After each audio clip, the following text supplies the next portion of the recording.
Okay.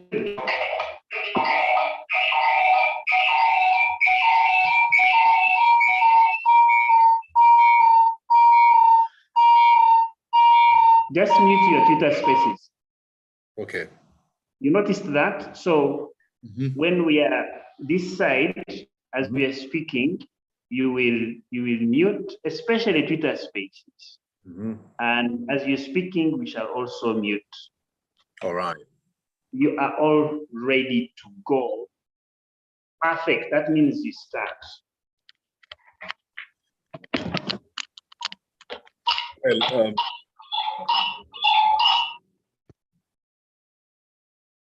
good evening if you are listening in from Uganda. And good morning to everyone in the United States. It is just only 4 minutes past 9 o'clock in the morning in the Midwest, where I am hosting this Twitter Space conversation from. And hello to the entire world. I'll begin with reintroducing myself. I am Mordecai Muriisa. I'm a Ugandan journalist and poet, but for today, I will only be a journalist. For clarity, for those who don't know Honorable Winnie Kiiza, she's a Ugandan teacher and a politician. She served as the Member of Parliament representing Kasese district as a woman Member of Parliament and leader of opposition in that parliament from May 2016 until August 2018, where she was replaced by the leader of opposition then, Betty Awol Ochan. I think that's enough for clarification and introduction. And you will allow me to start right away, Honorable Winnie Kiiza. While our motherland is still grappling with a number of upheavals, I strongly believe that in these kind of conversations, we can find an answer, and an answer that could spark to a solution and advance us into a transformation we all want. So I thank the Alliance for National Transformation very kindly for allowing us, me in particular, to be part of the dozens of moderators that are hosting these spaces. Let me start with taking you back 2 years ago. And I think it was from the interview you had with the New Vision. You said you had learned a lot in the 22 years of your political service as a councillor representing people of Chondo, Chisinga sub-counties for 7 years, and then Kasese district woman representative in the parliament. And in your words, I want to quote you. You said, "A leader should not overstay in power. And it's for that reason that I am taking the lead and quitting active politics." Honorable, Heralict has said the only constant in life is change. In one or the other, are you coming back? And maybe for the audience that didn't know all this or hearing you for the first time, can you make clarifications on all this? Are you coming back into active politics? Where are you standing now? And probably we can start our conversation from there.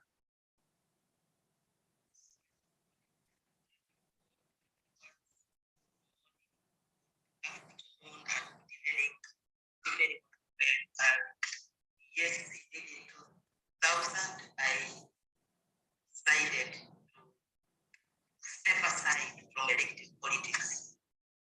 When I was stepping aside from elective politics at that time, I addressed the press.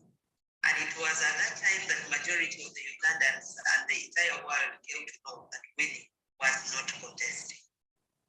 But as for me, it had been a journey I started in around 2015. Every election that happens where I'm participating, I first do a series of consultations with family, with friends, and with elders. In 2015, when we were coming towards the elections of 2016, I still did a series of consultations, and I remember in one of the consultation meetings where we had the elders and some few family members, I indicated to them that I was my final term and that I was going to use that term to mentor someone else who will take up from me Well, I think according to them, they took it lightly and they thought I was just joking. Maybe I was panicking because of the pending election. So when it came to 2020, again, as we were going towards another election, the elders expected me to go and consult them like I have always done. So this time the consultation was to tell them that I'm going to honor the pledge that I made in 2015. And each one of them was shocked. He said, no, for us to have known politicians who promise and they don't fulfill. I said, well, as for me, I promised and I have to fulfill it. One of the reasons was that, yes, like you have said, I didn't want to overstay the power just like other leaders that I have castigated. But two, I also believe in the fact that it's a good virtue for a leader to mentor others and you see them through leadership.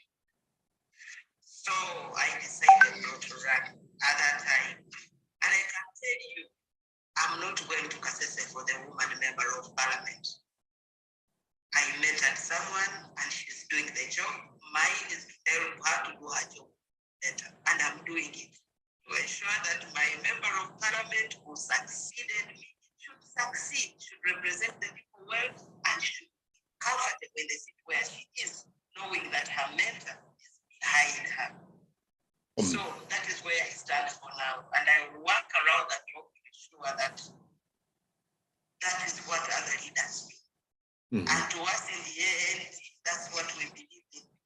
We believe in accountable leadership. We believe in transparent leadership. We believe in values. And if we are to preach the values that we believe in to others, then we must be seen to practice the same values that we believe in. Fair enough. Thank you so much. As a follow-up question on that, one, there's a thing that is happening in the country, and it's been happening for a number of times. People who have decided to, in one or the other, leave active politics or elective politics, have always recommended their children or their closest relatives. And sometimes there's been actually voices coming in from people who be like, hey, I'll give you an example. We recently lost the former Speaker of Parliament, may he so rest in peace, Jacob Olanya. And people are saying, let's, send in his child. And that's what they did in Omoro, I think, yesterday. Of recent, in the past, we had the likes of John Ken Lucham's Honorable being replaced by the daughter, Nampi Ja Lucham's in the Parliament.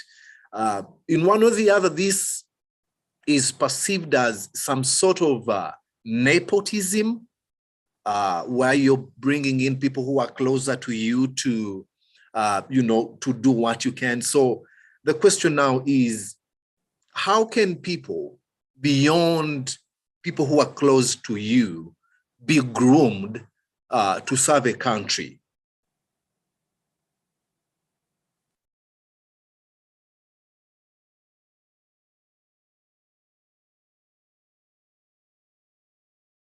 And we believe in values. If you are a leader who believes in values, who believes in institutions, you will not find comfort in having your son, in having your daughter, being the closest person to your placing you. If you think that you are in an institution or you are in an office and it is for the benefit of your family, that is when you do that. But some of us, and possibly the values that we attach to leadership, we find it hard. I would have possibly told my daughter to run, but I didn't. I would have participated in grooming her, but I didn't. I want her to also find her level. I want my children to appreciate what they want to be, and possibly help them to get there.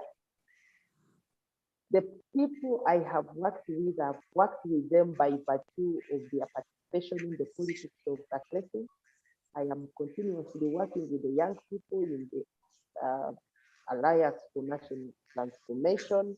And I know that if I'm to speak about leadership, I look for the capable leaders whom I know that are driven by values, are driven by purpose, and are ready to serve, not because they are related to me, and not because I want to patronize over them. And therefore, to me, I believe that leaders, first of all, must first show the interest. That's the reason we are getting leaders who are not motivated by anything else apart from money. That is why corruption is on the increase. This is some level of corruption where you think when you are in an office, if you must leave it, then someone close to you should be the one coming closer to that office. It's some level of corruption. And to us as Alliance for National Transformation, we preach accountability and zero tolerance to corruption. So, and it's one of the reasons why I found it so easy to blend well with the Alliance for National Transformation right from the start. And so to me, even currently in Uganda, the talk is very vivid that Mr. Museveni wants to leave his son to succeed him. When the member of parliament for Kamuli municipality, the late Honorable Watongola died, it was the daughter who replaced her. When the Honorable Nevanda died, it was the sister who replaced her. And the story has continued. You remember even in Kataku, the Honorable,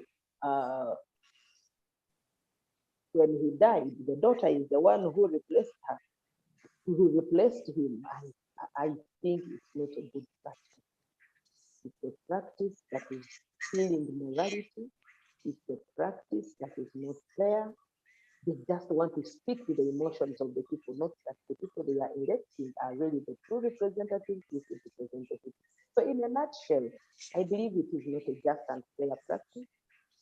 It's some form of corruption, it's some form of nepotism. So if we are to breed a Uganda that believes in the values and skills of others, then it is a vice that we should discourage. Absolutely. Thank you so much. You mentioned something there, which I am going to be hinting on. And you talked about the first son and everything. There's a thing that is happening. This is not happening for the first time, like you mentioned.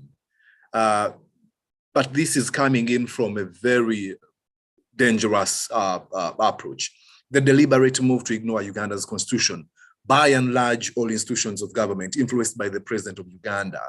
A case in point is the command of the land forces, who by all reasons, I know that that he knows that the constitution prevents him from engaging in divisive politics while serving in the army.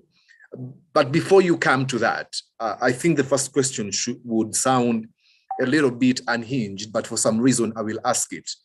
Do we have a constitution? If you can answer that question, then you can relate to what he's doing, and what is your take on that one? Mordecai, there is a constitution.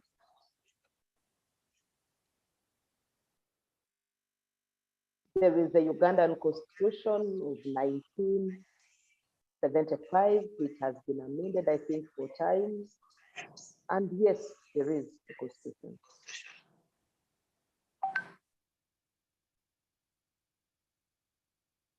Yeah, which really now takes me back to the question of, what do you think about what is being done? I mean, then he's deliberately actually saying, I don't care about what the constitution does.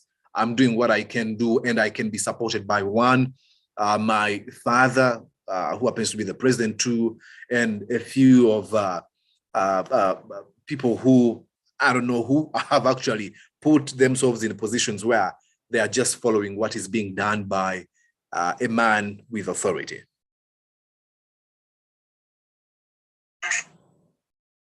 So the problem in Uganda is that all institutions have been merged into the hands of one man. President Museveni has overrun all government institutions. he has become the institution himself. He used the constitution to the extent that if someone close to him has no reason not to do whatever they want to do, as long as they have his backing. That is why his son, even when he's in the military, can go ahead and begin making political pronouncements to the exclusion of the other members of the forces. I'm very sure that if there was any other member in uniform and made the reckless statement like Hon is making, wouldn't survive the next day, would be a candidate for court martial. But in broad daylight, Hon is going out to tell people he's unstoppable, he's president of the Republic of Uganda, and that nobody is going to stop him. These are political pronouncements. Article, that's why I told you that there is a constitution, Article 208, doesn't allow him to do doing currently. But because his father, just like his son, is now the one that is the constitution, he's the one to determine what happens in the constitution, he has reserved all the institutions of the country and has put them under himself. You will see the son just doing whatever he's doing with impunity. But otherwise, with this, he was still having the constitution that is in force. And then there I get to you. You might be having a constitution in form of a document, but the constitution is being applied selectively. People whom they want to punish politically, and possibly those who are not party to the system. So the constitution is there, but is always applied as and when it is convenient for the users. And in this case, as and when it is convenient to the powers that be, as and when it is convenient to those who are in bed with President Museveni. But if the constitution was to be applied to the latter, then Mukozi would not be in the army right now. We don't stop him from exercising his constitutional right as a citizen of Uganda, but we also would want him to use the same constitution to follow the law. Let him resign from the army, take off the uniform, become a citizen of the Republic of Uganda, and then he will be very, very free to seek any office in the land. Mm-hmm. Well, thank you so much. See, when you talk about President Museveni being the institution and the institution being him, you remind me of King Louis XVI in the France, who was the law and the law was him. In situations where a country finds itself in such kind of mess, what should citizens do when institutions are in total capture by a person who occupies the highest office in the land, who can use them as he wills? Well, again, we go back to the Constitution. Fortunately or unfortunately, Article 1 of the Constitution gives all power to the people. And the article goes ahead to say that these people will from time to time decide on who governs them and how they should be governed. However, when the same leaders choose to again now take the constitution into their hands, the citizens may remain with no choice. In some other countries, the citizens will decide to riot against that leader. In the case of Uganda, the citizens have been made powerless. They cannot easily choose their leaders. You saw what happened in Omoro. You saw what happened in Kayunga during the by-election. You have seen every election how it turns into a battlefield. In November, over 54 people were killed. November 2021. November 2020, over 54 people were killed. That is according to government statistics.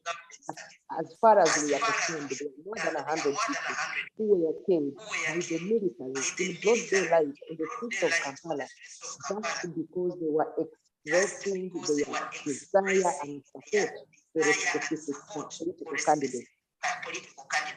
Now, in a state like that, the citizens are rendered powerless. Their power in the Constitution under Article 1 has been withdrawn from them. Still, the same Constitution gives them the power to demonstrate, but in our country, they can't even use the demonstrate. And then when you compound it with the levels of poverty that people have been thrown in, you find that the situation is so bad and the people are rendered helpless. At the end of it all, they just fold their arms and say, let them continue leading until possibly God takes them. However, that situation is a dangerous one. It can throw us back into the times of the past that we have always got reference to. You know, the preamble of the Constitution of the Republic of Uganda refers to that bad past, but aware of our past, aware of the turbulent past, what we went through. Now that we don't want to go back to it, we come back with the Constitution.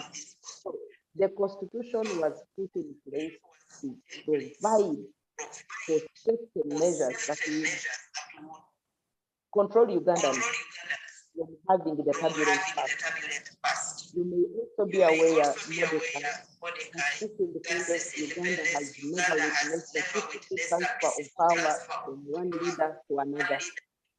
And then, given the current situation, it creates a recipe for disaster. It is a recipe for violent transfer of power.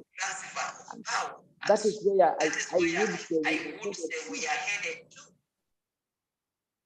Because it is turning into a monarchy where the son is thinking that is now the next one in the queue. And every effort is made to protect his intentions. All state resources are being used to ensure that he's protected and his desire is achieved. Then those possibly who feel they need to participate in the leadership and governance of Uganda will think of other options and may not be good for the country.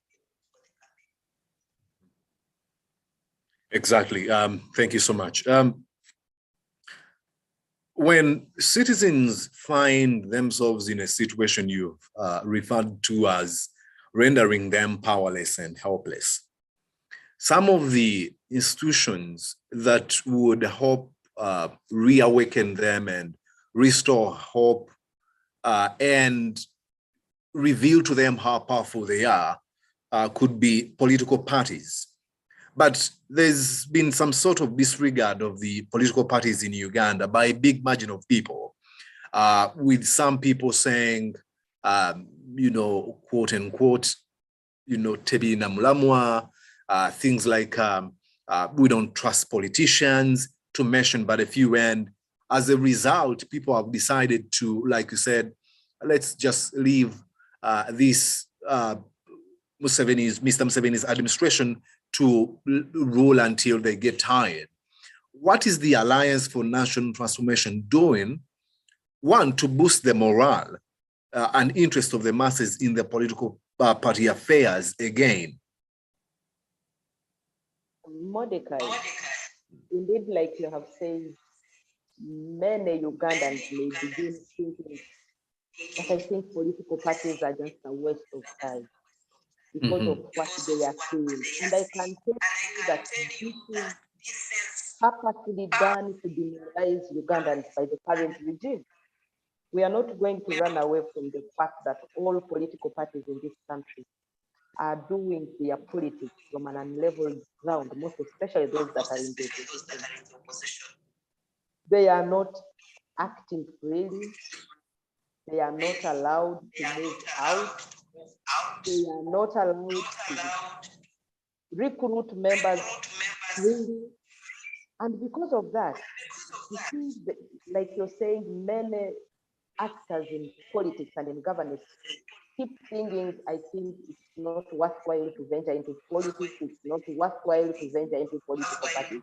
But I can tell you that the Alliance for National Transformation is out to restore hope amongst the young people, and including those who are possibly in the NRM but want to see something different. And we do this by preaching the gospel of transformation, touching the mindset of the Ugandans and letting them understand that, look, you matter. The Constitution gives you powers under Article 1. We are kind of doing civic education once again, but at the same time, transforming the mindset of the Ugandans by letting them believe that institutions can be reconstructed again, if they put value-based leaders into offices. If, for example, you put a leader, I may refer to our leader, Major General Mordecai Muriisa in an office.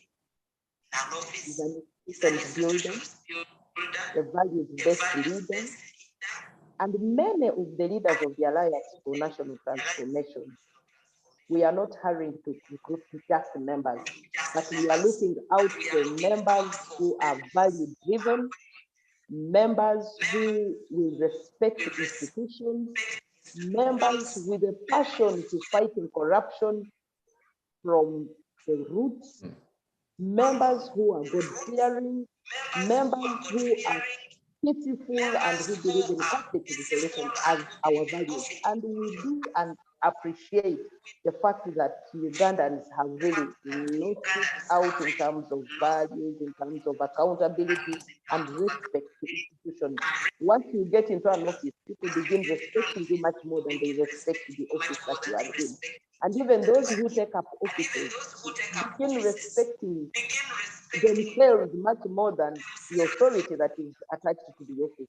So as Alliance for National Transformation, we have made it our agenda that everyone we recruit, we take them through our values. And we believe that with time, we shall have a team of leaders who are value-driven, who are talking of accountability, and who believe that if you are to hold others accountable, you must first of all be accountable yourself. And with time, the trends will change. People will begin believing in the leaders, that you can have a leader who will promise and fulfill, that you can have a leader who will say this today, and it will be the same thing they will say tomorrow in the same situation. That is why, personally, I had to honor my pledge, if I may take it back to me. And I know that if there is any other leader in the Alliance for National Transformation who would wish to take up leadership position, will know that he's accountable to the citizens and is bound by the ethical code of conduct of the Alliance for National Transformation, and is duty bound to market the values of the organization. So that is what we are doing. So in our recruitment processes, we ensure that whoever wishes to become a member must adhere to the values of the organization. And we are working out a code of conduct for the members of the Alliance for National Transformation, wherever they are. We believe that then we shall have a very big team of leaders who believe in values. And this will create some hope for the Ugandans, that you can have leaders who are transparent, leaders who are accountable, leaders who are God-fearing, and leaders who value service above self. Yeah. Thank you. There's a thing you've mentioned in the kind of an environment where, in the values of the Alliance for National Transformation, leaders who believe in peace and conflict resolution and values. And I understand that you've been trying to explain deeper the Alliance for National Transformation ideology. See, as a result of what has happened to the country, and like you said, what is mentioned in the preamble, which I will read later, now we've not had transfer of power, peaceful transfer of power, never. So now so many people think that if we are going to change power, again, it's going to come through one of the ways that we have used in the past. One of them is either carry arms.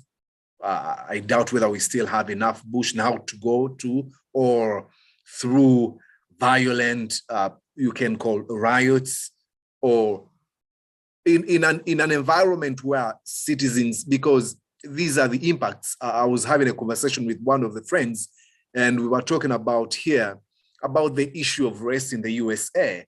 And this person says, we have grappled with this problem since the inception of this country. This country was built on the shoulders of the slaves, on the backs of the slaves. And we have to confront this problem and show people that we can actually get this stain off the beauty of this nation. So that's the same thing here.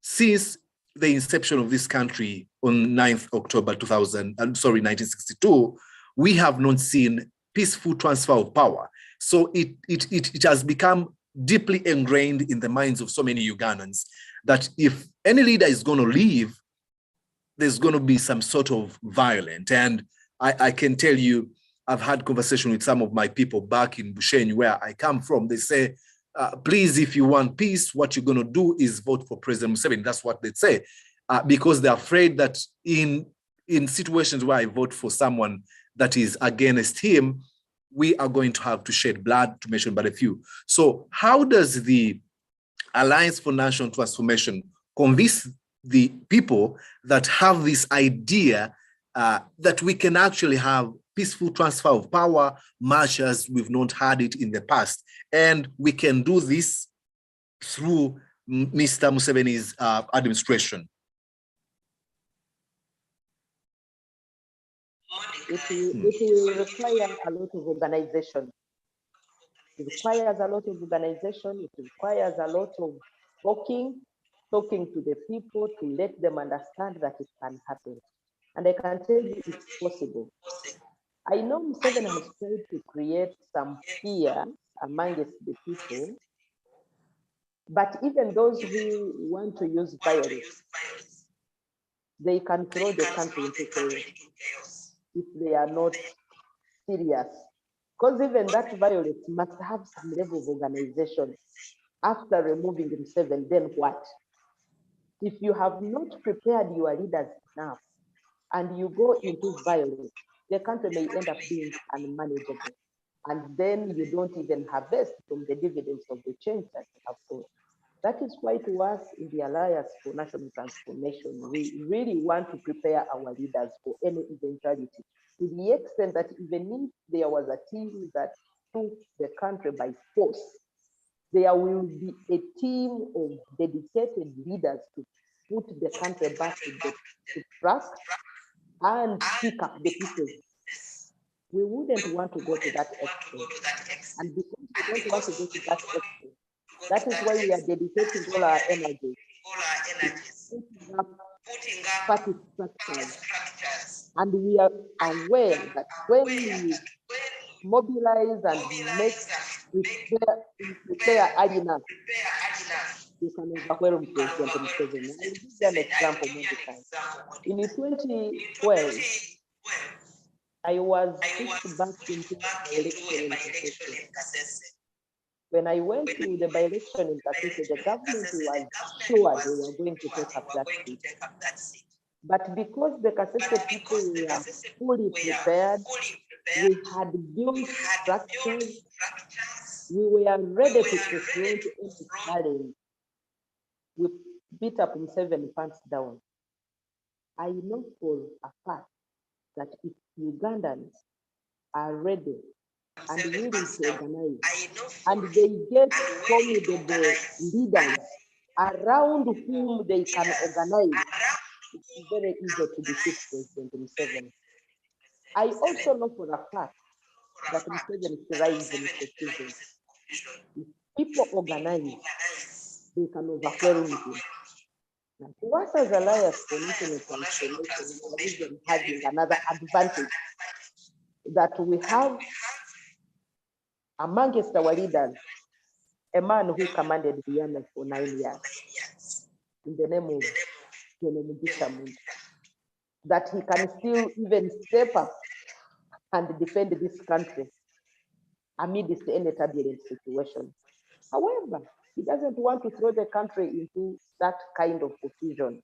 That is why he's dedicating himself to ensuring that he works together with the other leaders in the Alliance for National Transformation to build a strong party that can hold the country together, even with or without President Museveni. So the Ugandans that think it is only by removing Museveni by force that he can go, I still want to convince them. And I have always given the example of Pakistan and Moro. In Moro, when they organized, the members of parliament and the district council, together with the district chairman, were all members of the opposition. Even President Museveni wanted them to be members of the NRM. After my by-election in Kasesa, then in 2016, we went down and organized, built structures. All the 6 members of parliament from Kasese were all members of the opposition. The district chairman with his council were all members of the opposition. All the sub-county councillors, I think out of 40, we had only 6 who were NRM. And to me, I believe that I think it was because of the level of organization that gave us that leverage.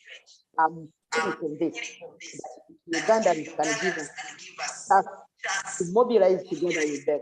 We do the structure and we prepare for the election. Museveni can be overwhelmed without necessarily using force. Thank you so much. Let's talk about, I think you a little bit hinted on which kind of a country we would want to live in.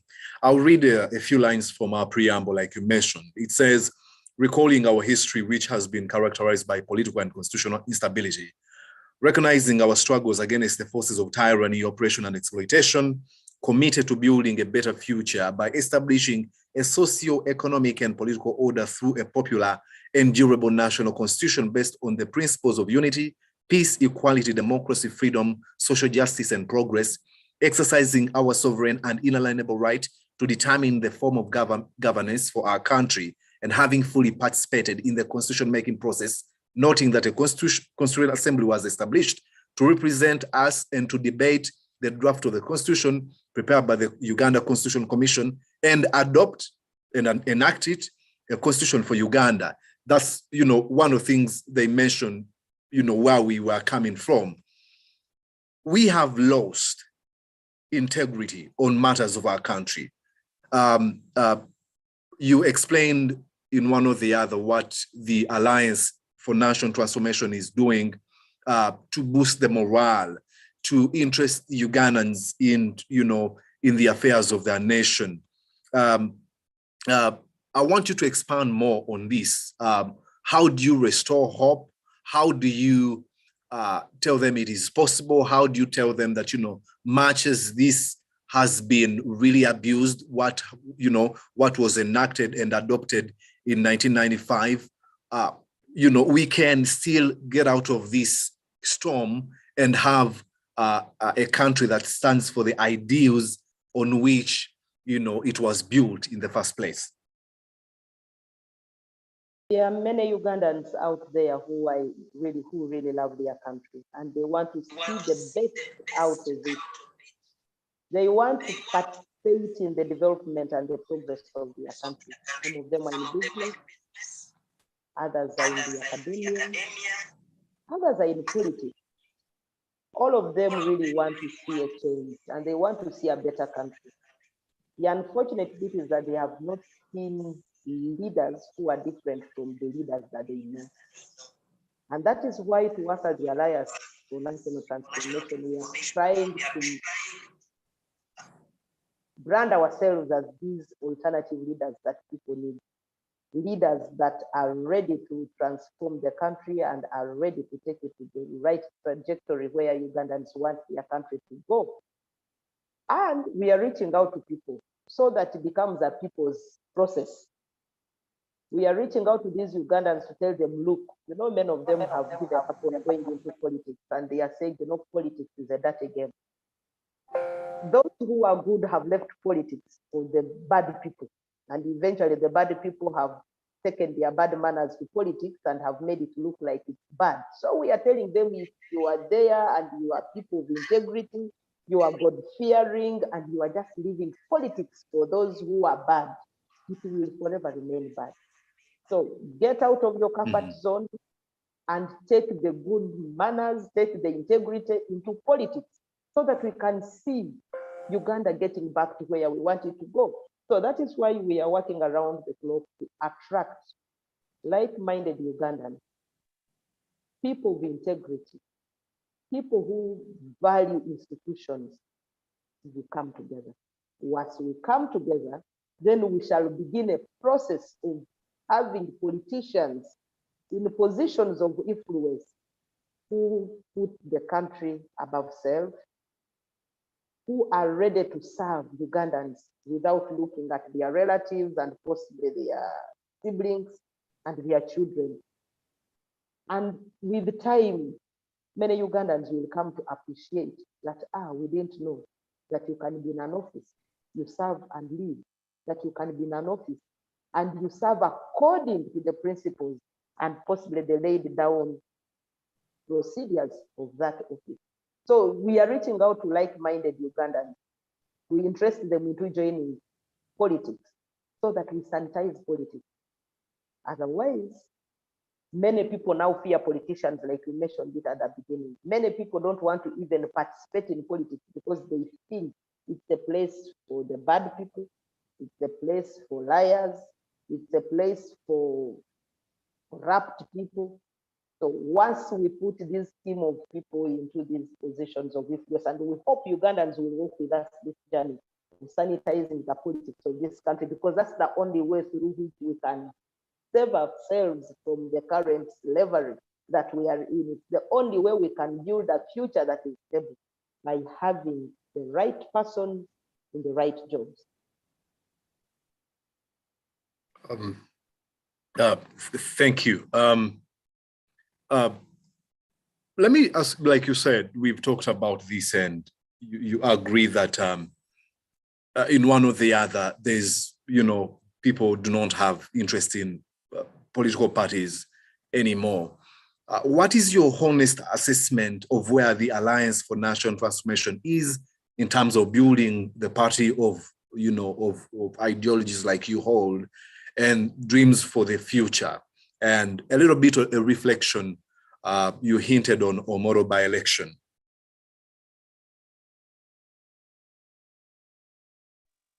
To be honest with you, Mordecai, we are in the third year of the Alliance for National Transformation's birth. But the first 2 years, I will say, were years of ups and downs. We finished the first year and we are trying to move around the country to see whether we can market ourselves and popularize ourselves. Before we were done with the country, COVID set in. And so we couldn't move as we would have been able to do.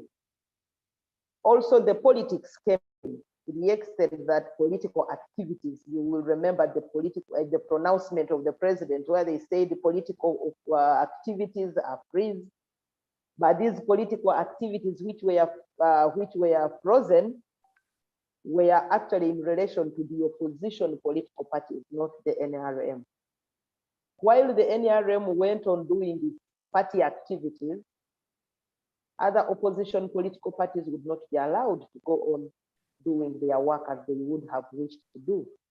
And because of that, the honest observation is that the Alliance for National Transformation has not been able to build the structures as they should have built the structures. Secondly, you noted that very many people are losing maybe interest in political parties, and they think maybe they can only sponsor those who are going for real action, the action of violence. Very few people are ready to put money into political parties, most especially those on the opposition. So one of the other issues that we are now preaching to Ugandans is for them to love their political parties, whether they are in the NRM or they are in the FDC or NUP or the Alliance for National Transformation, to fund the political parties, because there is no political party that can function without resources. And of course, the Alliance for National Transformation is one such a political party that has limitations to resources. And because of that, we have not been able to expand as much as we would have been able to expand. However, there are some few Ugandans who are really committed to building the party and are putting in the little that they can, which is helping us to build slowly by slowly. Now, going back to the Omoro elections, I can say that Omoro is one of those areas where we had not established a lot of bases. And as you may also be aware, it's an area where the by-election happened, and it was an election of a person who passed on. So it was an election that had emotions attached to it. The member has just died. So they brought the son, and it is now the son running. So the emotions were still very glaring among the voters of Omoro. And you will also recall that the campaign of this young man started as soon as the daddy died, to the extent that even on that funeral, it was the issue of support the man to go and finish the agenda of the dad, support the young man to replace the father, while the others were given just 2 weeks of the campaign to traverse the whole constituency. The son of the late started the campaign even before nomination. And actually, by the time he started, he had not even resigned from his job as required by law. And that is what we have been talking about. So the time was limited for other political actors. That is why you see that the person who was number 2 in the race, the person of the National Unity Platform, was actually the candidate who was running under the Forum for Democratic Change ticket with the Honorable Olanyi. So for him, he had some mileage. He had where he was starting from. But at the same time, like I have told you, he also couldn't do much because of the sentiments and the emotions that were attached to the kind of election that was in Omoro. And so to us as Alliance for National Transformation, we really want to thank our candidate for showing up and putting up a nice show. He ran his campaign on values, he ran his campaigns on issues, and he was a formidable candidate. We are proud of him. We want to really thank him and say we are starting from where he stopped, to begin now the process of building the structures around the team that he was working with, to show our presence. We used the Omoro election to also show our presence in that particular area, because we knew we hadn't gone there, we hadn't been there. That's why I would say that our candidate was really a very committed member of the party and a resilient member. He needs support. We are asking all Ugandans of goodwill who believe in clean leadership, who believe in values, who believe in the building of institutions, to support the political parties that they believe in, so that they can be able to hold their leaders accountable, so that the leaders do not take the political parties as personal institutions. That is what is happening in other political parties, that a leader will not even want members to contribute to the being of the political party, and he remains the godfather in the party, remains the owner of the party, to the extent that should he pass on, the party may be no more. So to us in the Alliance for National Transformation, we really believe that building the institutions is the only way to go. And Omoro, we were using this by-election to put our presence in the constituency. And we believe, beginning with Oscar, we are going to build the structures in Omoro and in the northern region as a whole. Fair enough. Thank you so much. Let's look at where the people of Omoro are sending the late Jacob Olanyi's son, the Parliament of Uganda. First, I want you to comment on the size of our parliament, but not only the size of our parliament, because the number keeps going. The issue of gerrymandering has been growing over and over again. So the size, but focus more on the issues that are discussed. We earlier talked about why, the fact that a number of institutions are under capture by Mr. Museveni's administration. So does really this parliament has any meaning? Should we send their people or not? And I mean, what do we do about this number? I mean, the number is extremely high, and with, talks that it can actually be extended far more than what it is right now, if Mr. Museveni wants. So what's your take on the two? To begin with, it is an issue of concern to all Ugandans, the taxpayers of Uganda, who are feeding this parliament, which is enlarging every other day. I know that to us in the opposition, we have condemned the cost of administration. We have condemned in the strongest terms the abuse that goes around the institution of parliament, the abuse of finances, the abuse of power, the abuse of the institution, and how President Museveni has really not given due regard to the fact that parliament is an independent arm of government which should be left to function on its own without undue influence. The coming of Olanya's son into parliament, to me, doesn't add anything to possibly making parliament better. No. The parliament has 29 members of parliament currently. 529 members of parliament. Out of these members of parliament, I think the NRM has over 70 representation, over 70% of the representation. So really, even if they lost tomorrow, they wouldn't have lost in terms of representation. So even if Omoro was taken by the opposition, NRM would still control the parliament. So I, first of all, don't even know why they went ahead arresting people. They went ahead beating up people. They went ahead using the military to coerce the population as they were voting. And we continue to say that parliament needs to be reduced. The only way we can have a parliament that will engage constructively is by redoing the constitution. Redo the constitution and possibly even design the constituencies of this country. We have suggested in some other fora that maybe to begin with, we can even say, since the districts are now many, 146, if we want to reduce the parliament without necessarily going here and there and doing the gerrymandering like you are saying, is to begin with saying, let every district have a member of parliament and a woman member of parliament, 2 members of parliament for any district.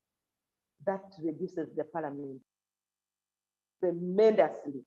We also say, let us remove the army from the affairs of parliament. That is also another way through which we can reduce the parliament. And having done that, then we can also say, can we talk about the caliber of the members of parliament who should come there? In other areas, the members of parliament should be people of some standing in society. But now in our case, we are looking at parliament as a job-creating entity. We are not looking at a parliament which is supposed to be a people's parliament, where laws are made, where oversight is supposed to be played, where the parliament can be in position to hold the government accountable. We are not looking at that. So really, to me, I believe that parliament lost it.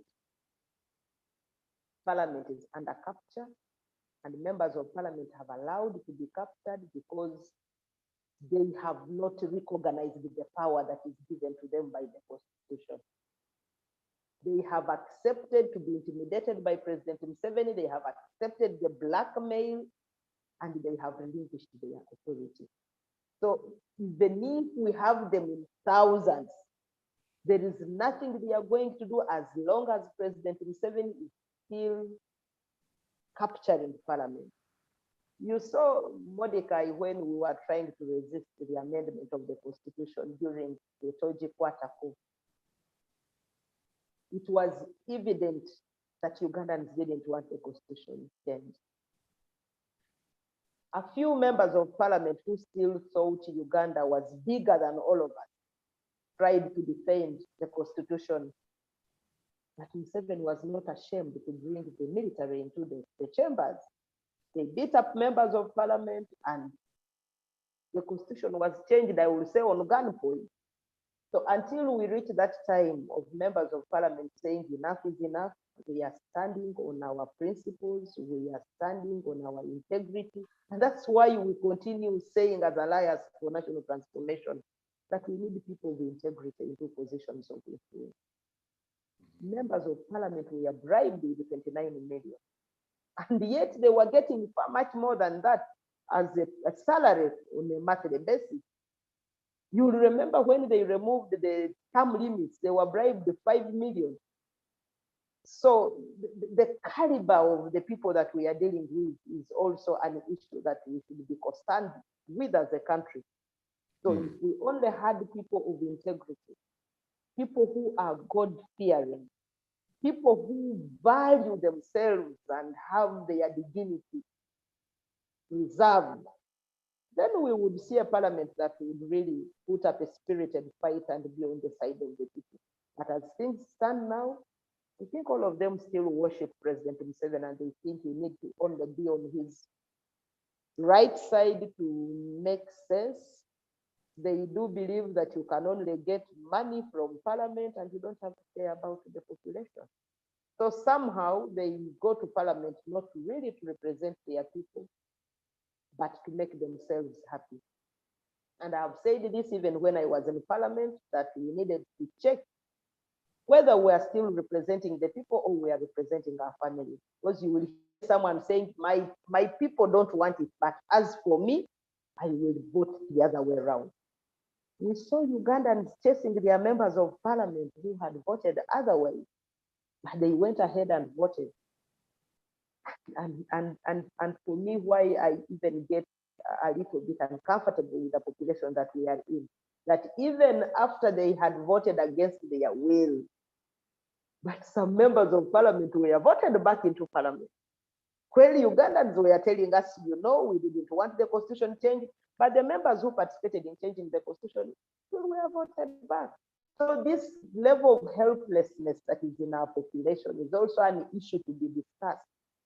And it is an issue that, like I said at the beginning, that we are working on to ensure that we instill hope in the population, that they should not give up. So even when the election went as it went in Omoro, there is still chance for the population to keep hoping for the best. Those who went in Omoro will confess that the poverty in Omoro is thinking, that you see it even with your eyes. If you don't have even to do some research, you just look at the faces, you look at the conditions, and you know that these people are poor. So it's really not that they are voting for the NRM because the NRM has done for them anything that is so extraordinary.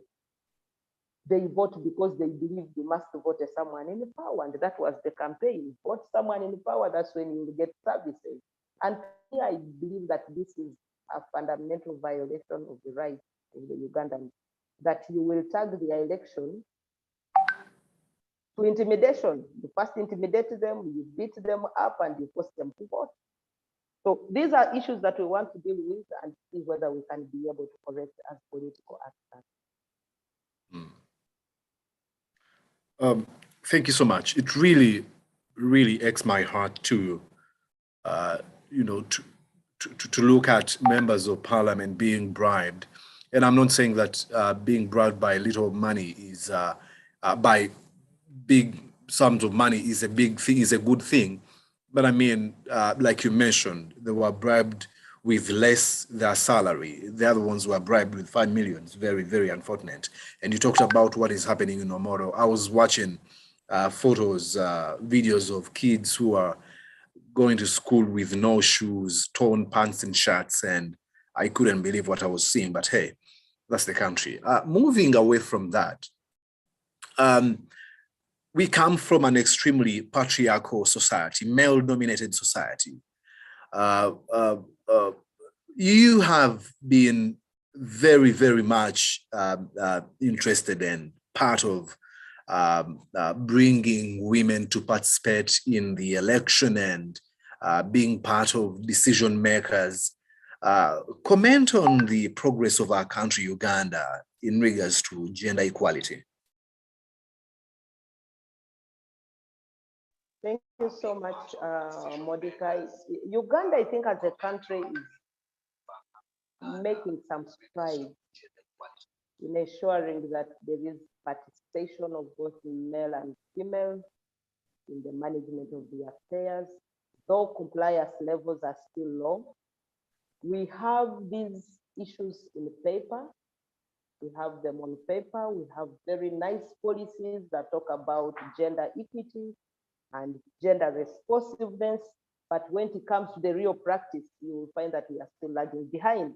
However, in terms of representation at parliamentary level, for example, we are at 35%. But I can say that this 35% was also arrived at after creating many more districts, because now it is every district with a woman member of parliament. We are moving up from around 32%, which is far above slightly above the constitutional requirement of 30%.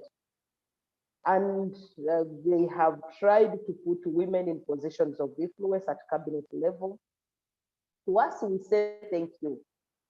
What we also want to now find out, and what you should be bothered with, is whether these numbers are tallying with the quality. You know, the issue may be just put women in positions of leadership and you don't get bothered with the quality of the leaders that you are talking about in terms of the women representation. We are seeing that the many women who are coming on board, most especially under the support of President Museveni, are women who are really not meeting up to the task of the issues that concern women.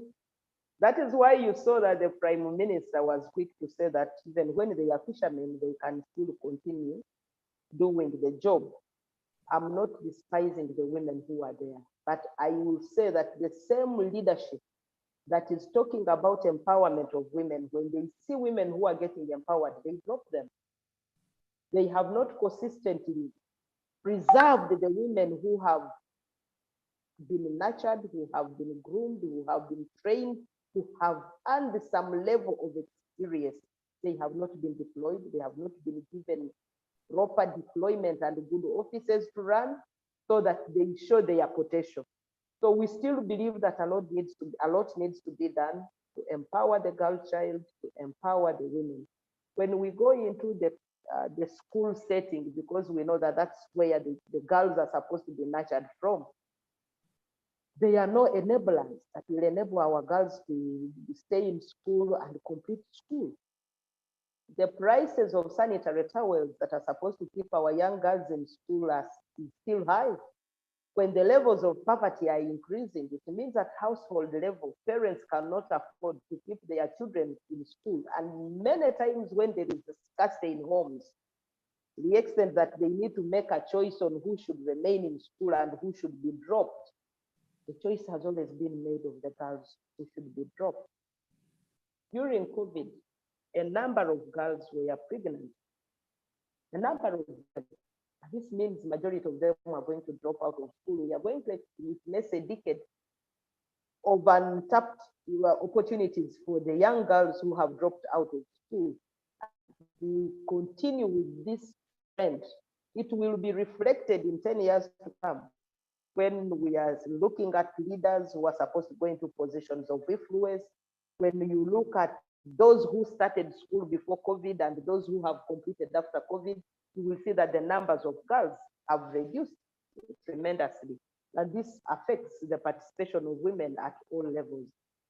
And this, the Alliance for National Transformation among its values is gender and equity.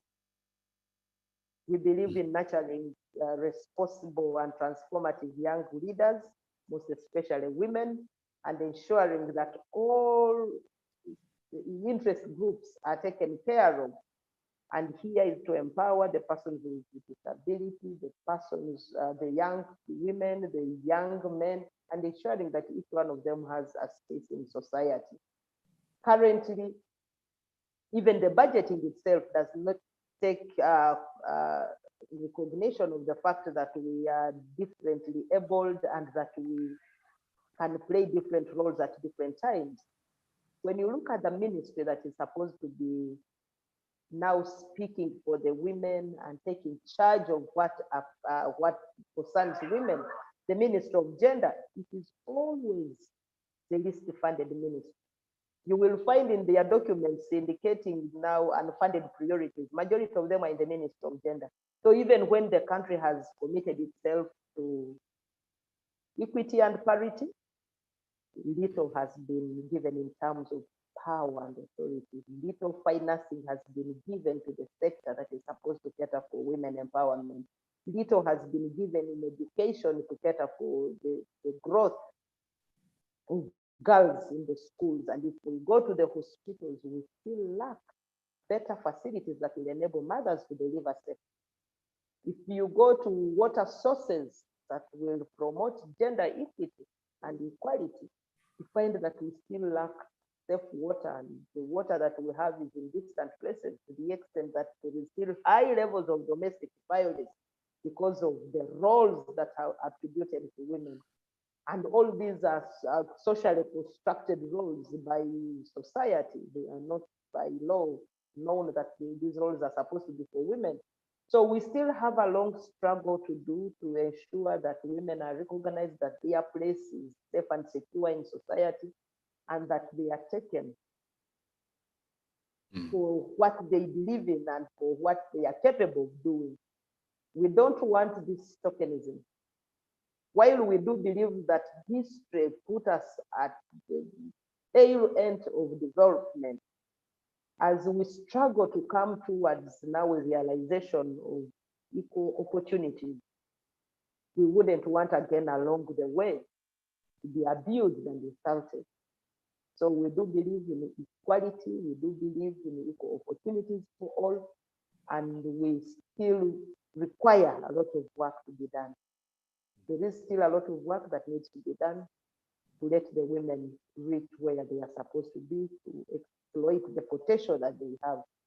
But like you said, we are in a patriarchal setting, and the patriarchal setting is not about to end as long as many people still believe firmly in their traditional values and norms.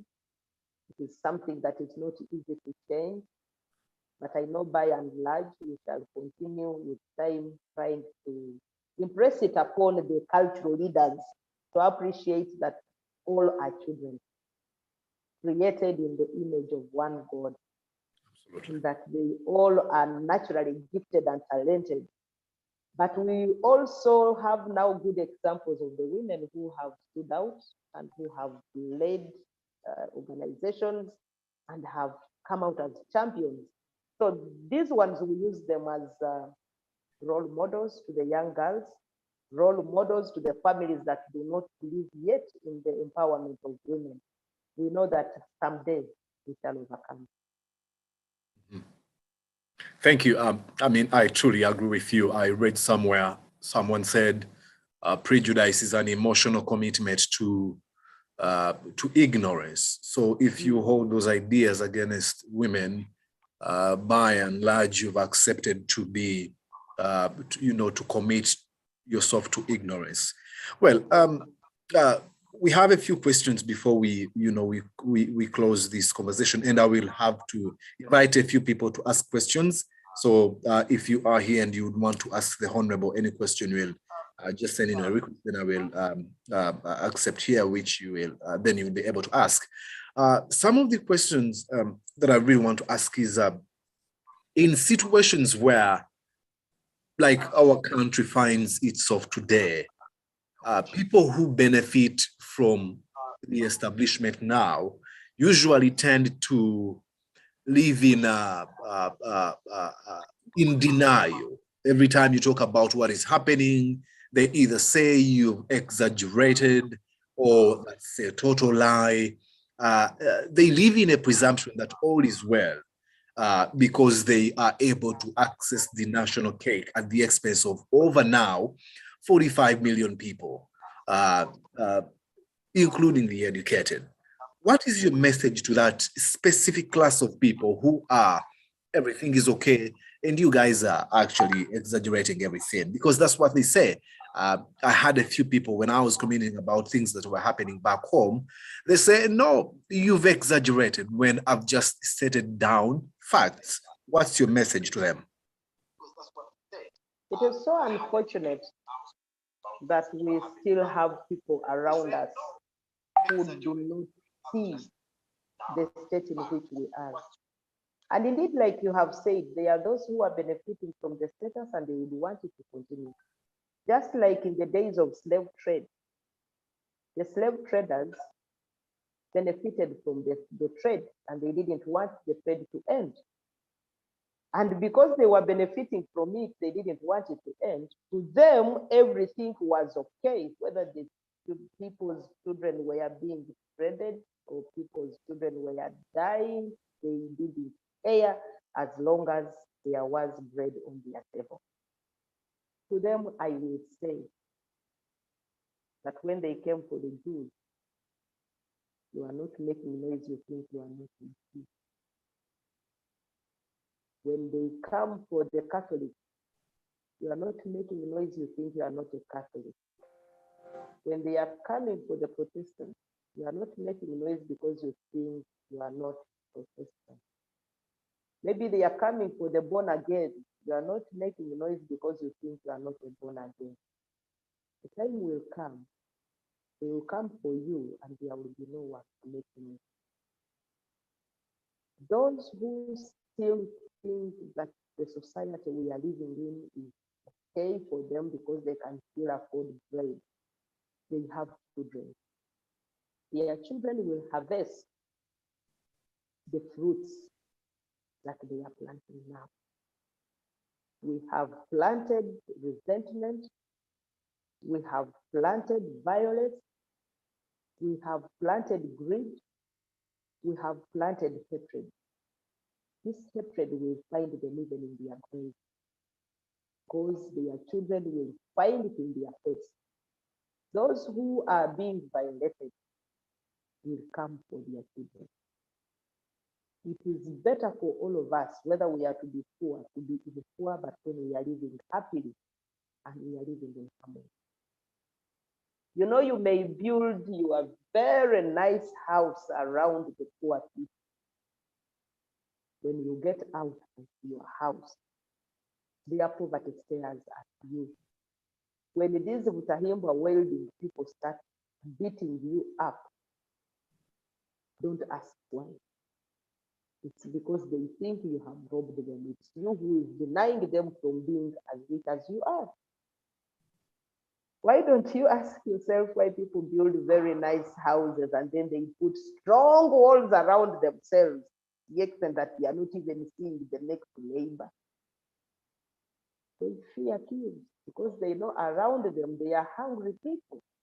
Around them, there are people who need to be helped and they cannot get anybody to help them. So those who are in the comfort zones, a time will come for them where they will even fail to put what they have worked for all those years. But I know many of them are not even working for this anyway, because they are just living on corruption. It will not take them anywhere, it will not last for some time. These same people will, their relatives will go to the hospitals that have no medications and they will die there. Their relatives will go to courts of law and they will not access justice. This is the situation we are living in, and we need all to tackle it from the roots so that we create a society that is fair for everyone, that is just, that believes in a human being and gives this human being their values and worth.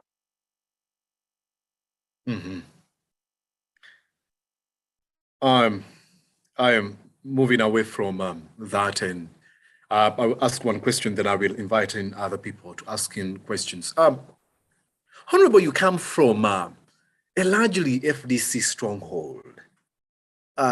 How easy was it for you to choose Alliance for National Transformation in one or the other? What made you choose Alliance for National Transformation? And I think you hinted a little bit about it when we were starting this conversation.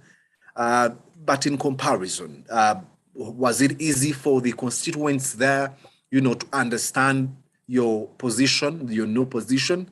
What's your comment on that one?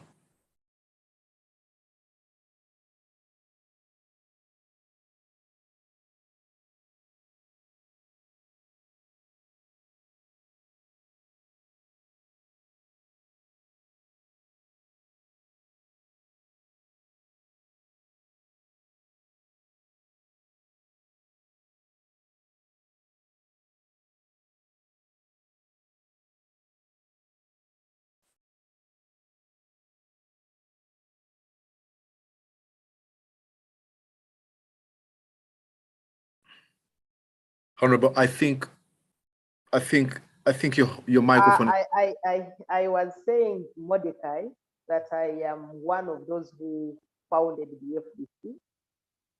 We started from the Reform Agenda days, and when we moved from Reform Agenda, we then merged with other political groupings, PAFO and the political party of the Honorable Tapaka Ruhanga, to form the Forum for Democratic Party, now the Forum for Democratic Change political party. When we formed the Forum for Democratic Change political party, we had guiding principles. We had values that we believed in, and all these kept us moving. I sold the Forum for Democratic Party values and principles to the people in Kasese. And I can tell you, I was the first member of parliament, female member of parliament from Western Uganda. The first members of parliament under the FDC ticket were from Kasese. The first members from Western Uganda were from Kasese, and it was myself and Honorable Chibanzanga. Then later we were joined by the Honorable Handi. But along the way, then we were joined by Kajinda, Yuche, Jack Sabi, Odo Tayebwa, and the Honorable Betty Mizanira. Now, you asked how did they receive the news? It was a choice I made, again, going back to my values. Along the way, there were two tendencies that developed in the FDC. The tendency of organization and the tendency of defiance. Previously, we were running these two tendencies together. We would say, okay, if there is a team that believes in defiance, let's give it the support, it goes and does the defiance.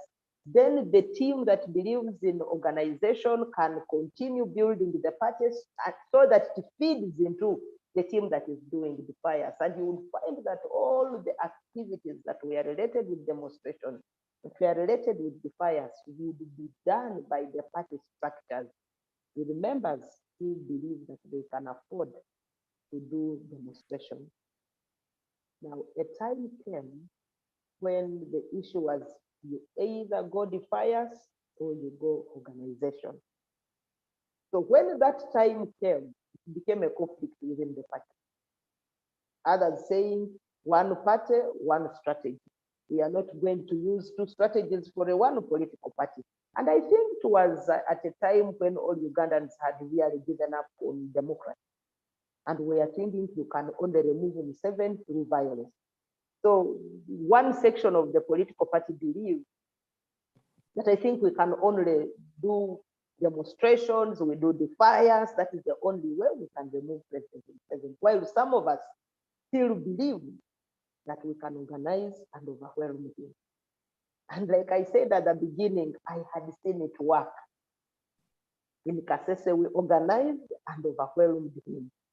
In Omoro, we organized and overwhelmed him. In Serere, we had organized and we had overwhelmed him. In Rukunjiri, when we organized, we overwhelmed him during a by-election and brought in Veteran. We brought in Kajenda. So some of us still believed in organization as the only way that can lead us to removing President Museveni. Up to now, I'm still of the same opinion that we can organize and remove him. Mm-hmm. Now, these issues, when it became an issue of conflict, those of us who believed in organization said, okay, since we can't carry the two together, let us separate. That is how we separated and formed the Alliance for National Transformation. To us, we believe that those two aspects are not in conflict. They can be used concurrently, but with organization as the founding principle. So we are organizing, but at the same time, if there are those who believe that possibly the fires can help, we can give them support. So we believe in both principles that they can work. So basically, that is where the issue came from. And I explained it to my people. I told them, look here, for us as Kasese, we have never carried out any demonstration. The demonstration that we carry out is organizing ourselves towards an election and ensuring that our party structures are intact. As for me, I still believe in that method. And because of that, I am joining the Alliance for National Transformation. And they understood. Mm-hmm. Along the way, when it came to the time of elections, and because to us, we believe that we are all in opposition, to us as Alliance for National Transformation, we are not about antagonizing anyone. We supported the friends in the Forum for Democratic Change because we believe that FDC, like we said, had grown root in Kasese. We didn't want to disorganize the structures that were there. We continued supporting them and supported their members of parliament. Then the one who came after me is a member of Forum for Democratic Change. I supported her because we believe that we are all in opposition, fighting from different fronts, but same struggle, the struggle for change. And so they know me as a member of the Alliance for National Transformation, and they know what I stand for. Mm-hmm. Some of those who believe like I do have actually subscribed to the Alliance for National Transformation. While those who don't think, who believe that we need to struggle and cause changes that are faster, do not want to move from the FDC. There are also those who say, yes, we know that organization is the right way to go, but they fear to start. They want someone else to start, and then they come on a table that is very clean. When you have already built the structures, so they want us again to build the structures, and they say, you build, we shall join you along the way. There are so many people who really hate starting things, while some of us move as our hearts guide us. So I didn't find any problem, and I still consulted the people, and I told them the reason why I was moving to the Alliance for National Transformation. And I think I'm happy where I am. I'm not regretting having joined this group of people. And I believe that many more Ugandans will keep watching us and they will get to understand us. The moment they understand what we believe in, they will have no option but to join us. Thank you so much. The last question, then I will invite someone, probably two people, to ask questions. The last question is about the economic crisis right now in Uganda.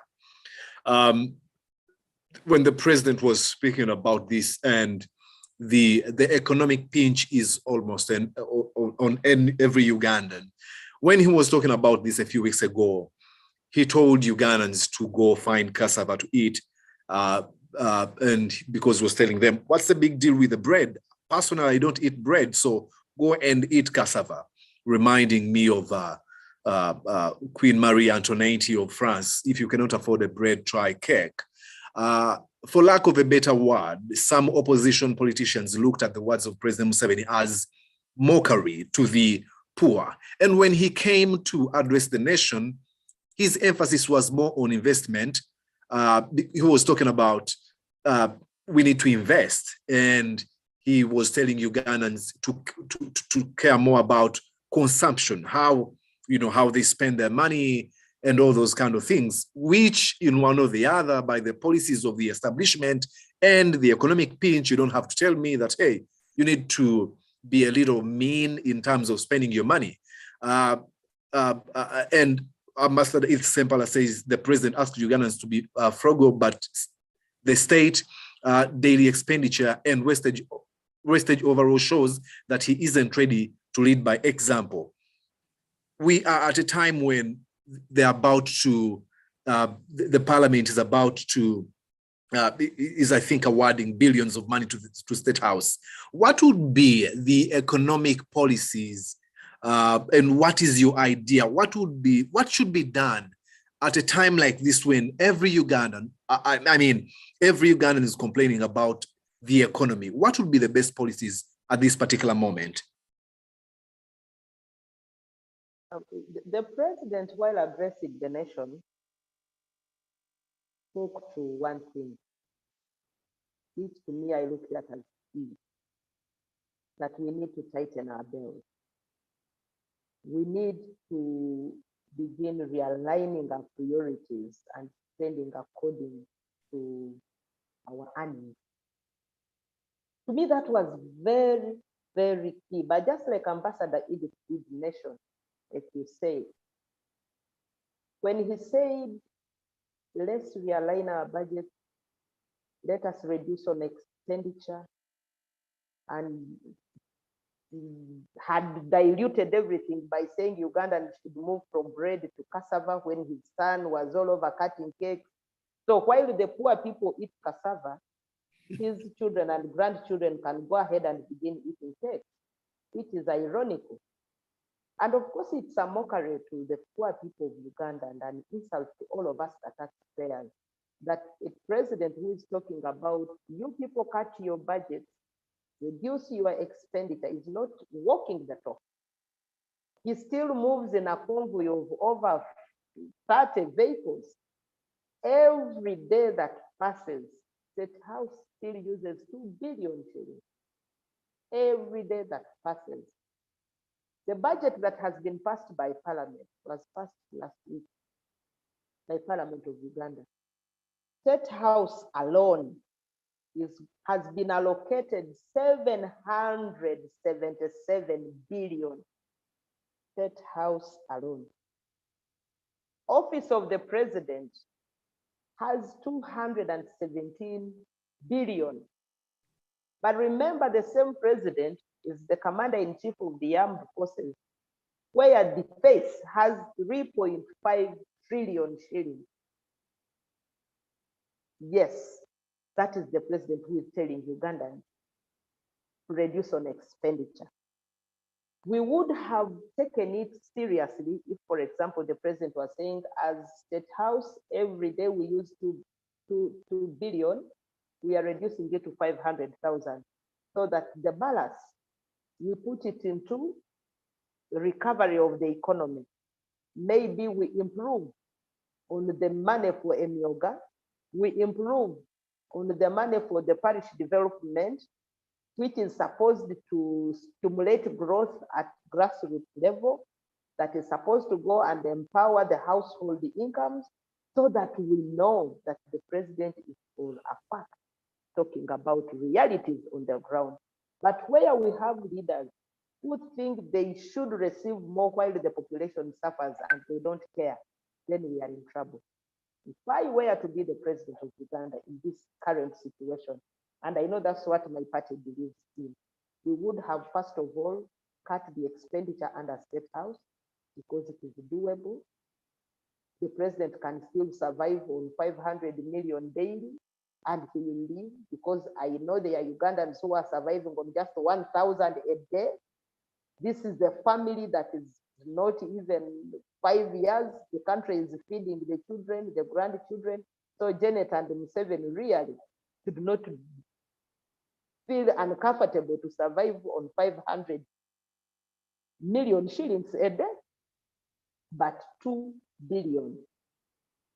The Ministry of Agriculture in this current budget is going to receive 542 billion. That is the whole nation, 542 billion, while State House alone is receiving 777 billion. So just the State House receives much more funding than the whole country, which is standing on agriculture, and agriculture being the biggest contributor to the GDP. So if this was meant to be a recovery budget, really, do you still want to see more money put under State House? If indeed there is peace, like we have been hearing that Museveni has brought us peace, would you still be seeing 3 trillion going to defense? So the realignment of our budget to our priorities is not showing a country that wants to get its citizens from the economic crisis that we are in. We are not fighting corruption as we should be fighting it. A lot of money is wasted in the House, like I've said, is wasted in corruption. Talk about the money that is being appropriated for Rugoa, which is not taking any effect. Talk about the money that is being appropriated for Congo, when we still have Ugandans who are sleeping in poverty. 80 billion has been appropriated for the roads in Congo, when we have our own roads that are supposed to assist in boosting production, not worked on, but we are working on the neighbor's road. So when there is a crisis like we are in, you don't first sort the neighbors before you sort your own thing. Yes, it's good to be in harmony with neighbors, and I know that we need to perfect the trade in Congo, but we don't have to do this at the expense of our own children, at the expense of Uganda. This money would be reinvested in the economy to boost productivity amongst our people, so that the levels of income at household level is equally boosted. So really the country is not, the managers of Uganda are not doing the right job, and they are not thinking about the Ugandans and how to make them better. But I also know for a fact that President Museveni wants Ugandans to remain poor, because he knows they are easily exploited when they are poor. They are easily managed politically when they are poor. When they are poor, he will come with 1,000 and buy them on a day of elections, and he takes them there. So it is not in his interest to have Ugandans who are financially and economically empowered, who are financially independent, because he knows that takes away his patronage. Well, thank you so much. Very sad if that is the position of the president.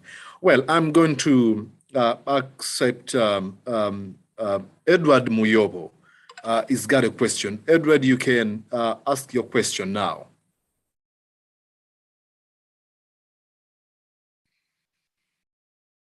As in me speaking, right? Yes. Yes, sir. You're the one speaking right now. Totally. For some reason, I've had a tough time listening to Winnie, because on her side, I can hear you and your questions, but I can't hear her. So maybe I'll just pose a question to you, because I can hear you. The only question I have for you is that, do you believe that most Americans that come to America are looking for a better environment?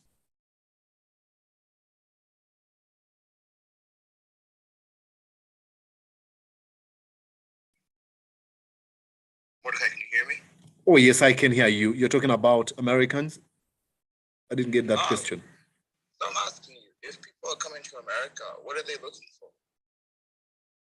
Opportunities, I guess. True. You say I guess, but I'm putting speculation. So I did notice that you posed a question to Winnie about the economics of the country of Uganda. I'm a Ugandan by birth. I haven't spent any time in Uganda since I left when I was 8.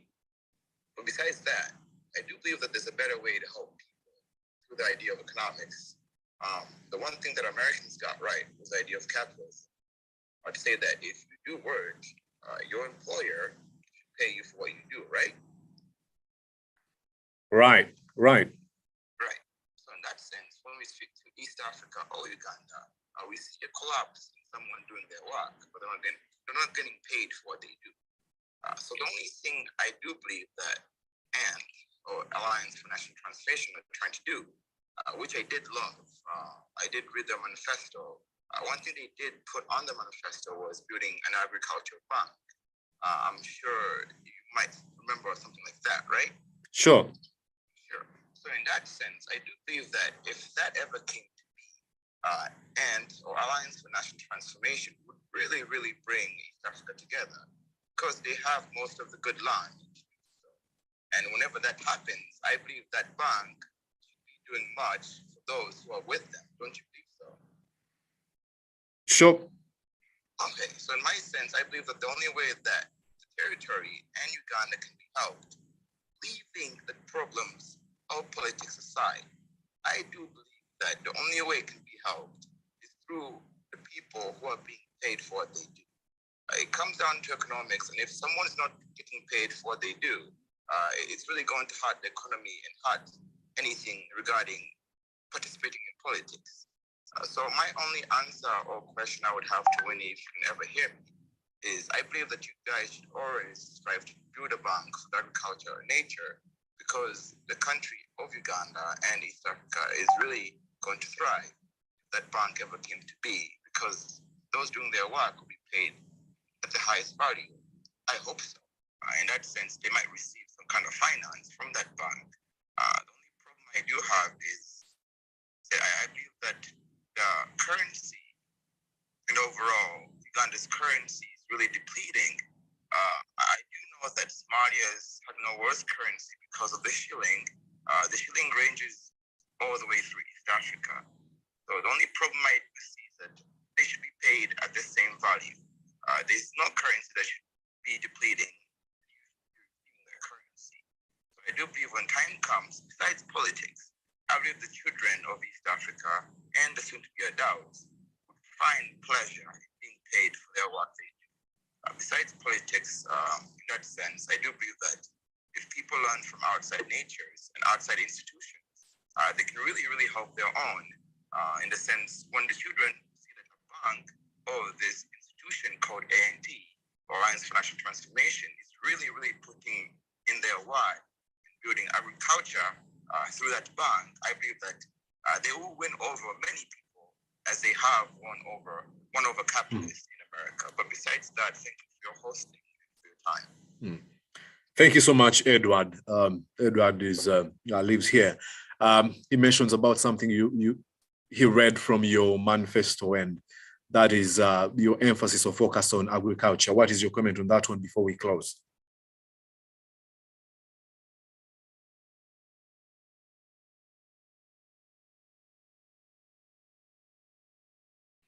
Honorable, we can't, you're going to have to unmute. I wanted to really thank Edward for reading the Alliance for National Transformation's manifesto. What Edward should know is that as a political party, we may not necessarily begin a bank now. This was a manifesto that it was a social contract that we were making with Ugandans. We let them trust us, and if they trusted us, we would have, that was one of the things that we thought would be one of the vehicles we would use to get our people from poverty, the agriculture bank. And the agriculture bank, we knew that through this bank, the country would be able to touch millions of Ugandans and get them out of poverty. Because we knew that through this bank, Ugandans would be able to access loans at low credit. Currently, the farmers are accessing credit from the commercial banks. And you find that the farmers who have accessed credit from the commercial banks are actually working for the commercial banks. They are not harvesting any dividends from their energy. So it was one of the ways through which we thought the Alliance for National Transformation, given the mandate of the Ugandans, would change and transform the lives of the people. And we are aware that our country is an agricultural country. It has good soils. We would work on water for production, and that's what we see, that if we can reduce the expenditure under State House, if we can curb corruption, If we can reduce the cost of administration by reducing the number of parliamentarians, for example, reducing the number of administrative units, which also take a lot of money in terms of administration, then we can get some money to boost the agriculture subsector by providing water for production and also ensuring that we capitalize now the agricultural bank to make financing affordable for those who are having land and who are interested in engaging in agriculture. Uganda, we wouldn't be crying of hunger. We wouldn't be languishing in poverty. We would actually be the food basket of Africa because of the nature of our environment, the nature of our soils, the nature of our weather. We would be the fruit basket of Africa. And that is why to us in the Alliance for National Transformation, we thought that we would transform lives using what we have to begin with. And this is agriculture. All our people participate in agriculture. They only need to be told how to do it better and how to make it commercial so that they benefit from it. And I know that this can also answer the question of unemployment. When many people do now mechanized agriculture, they are doing large farms, and they would employ the young people, and they would employ the many Ugandans who are graduating from university without jobs. Yes, we know that because many people don't see a lot of output from agriculture, they don't look at it as an investment. They don't want to invest in it. Even those who have money, they don't want to invest in agriculture because they have not seen those who are practicing it benefit from it. So yes, Edward, like you said, if we were given the mandate of the Ugandans, that was one of the things that we thought we would embark on as a political party. But we still want to guide President Museveni that even when we didn't make it, he made it, and he can pick the good things that are from the manifestos of those other participants who participated in this political race. Because each one of us thought they were going to bring something new on the table. Let him look out for these manifestos and look at the good sides of the manifestos that we have, the good policies that are in these manifestos, and he tries to implement them for the good of Uganda. And the only problem is that, like I said at the beginning, this is not just about politics. Is that the leaders that we have currently, they don't care about the people. They just don't care. As long as they will be able to milk even the little that is remaining from the Ugandans, they will do it. That is why you see that they can still even want to give money to private investors. Parliament the other day discontinued giving money to Pinet again under Luvowa. Everybody knows that Luvowa went bad. Everybody knows that there is no hospital that has been constructed, but government had brought into the budget of this financial year, again, the financial year that will begin in July, they had again brought money to be given to Pinet for Luvowa, when there are still accountability issues of the previous money that was given. Government, under the privatization program, they sold Uganda hotels. And the issue they were giving was that government is a bad manager. They didn't want to manage assets. They didn't want to manage anything. And so they privatized everything. Even after privatizing the Uganda hotels, they now want to give money to private investors to run their own hotels. They wanted to pass over 84 billion to Sudir to put in Munyonyo Resort, Commonwealth Resort. This is a personal investment. It's not an investment by government. Government put there in the 2008 budget. They put there 11 billion, which has never been accounted for. But they want to again put more money. So I'm talking about these issues so that Ugandans and those listening to me can understand the magnitude of the problem that we have as a country and how we have to work extra harder to let Ugandans understand, to let all those who wish us well understand that Uganda as a country, we are not a very poor country. We borrow money and we don't use it for the purpose for which it was borrowed. For now, our debt burden is beyond 15 billion. So 70%, over 70% of this year's budget is almost going to finance debt. So we are in a situation that needs all of us to get our hands united we need to work together to ensure that we create a Uganda that will work for all of us. And this can do, like Edward said, by putting the right people in the right places with the right capability. People with a better attitude towards work, people with integrity and high level of self-censorship. Thank you so much. We just cannot go beyond this. I am sorry, Honorable. We went past the time, the 1.5 hours we had to have this engagement. The question were, I didn't know, and the explanation, I didn't know it would be this broad. But thank you so much. I truly believe conversations like this have enormous impact on our country. I remember a few days, Major General Shamuntu was talking about the power of the words, and this is it. This is where we find solutions. This is where we understand the state of our country and try to, use our thought process to know what we can do. So I truly appreciate you so much, everything that you're doing in the National Alliance for National Transformation, and every Ugandan that prays and wishes their country to transform for good. These are kind of conversations that you can be part of. Not only conversations, but if you really find the ideas of the Alliance for National Transformation, one thing that you can do is find a way of how you can support them. I mean, that's the best thing you can do. If you find the ideas compatible with what you believe should be done to help a country of ours, is how do you connect to them and in one or the other do something. So thank you so much, Honorable, unless you have something to say, but we are at the end of our conversation.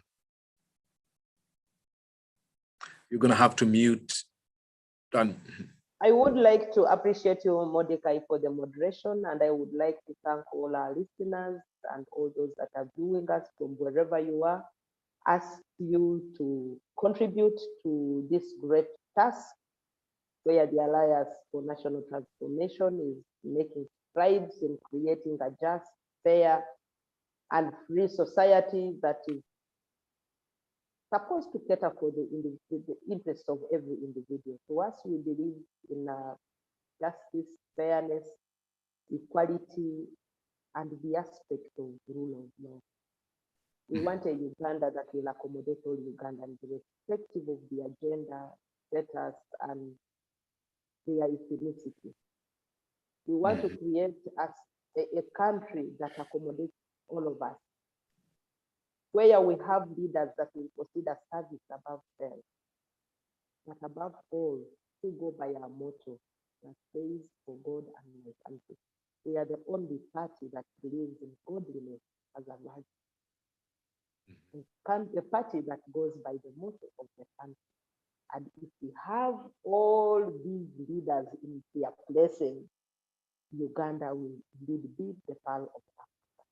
I want to thank all of you and want to continue inviting you to events of the Alliance for National Transformation. Continue interacting with our leadership. Go to our website and continue dropping in your comments, register to be a member, and also contribute to the activities of the political party. Thank you. Thank you.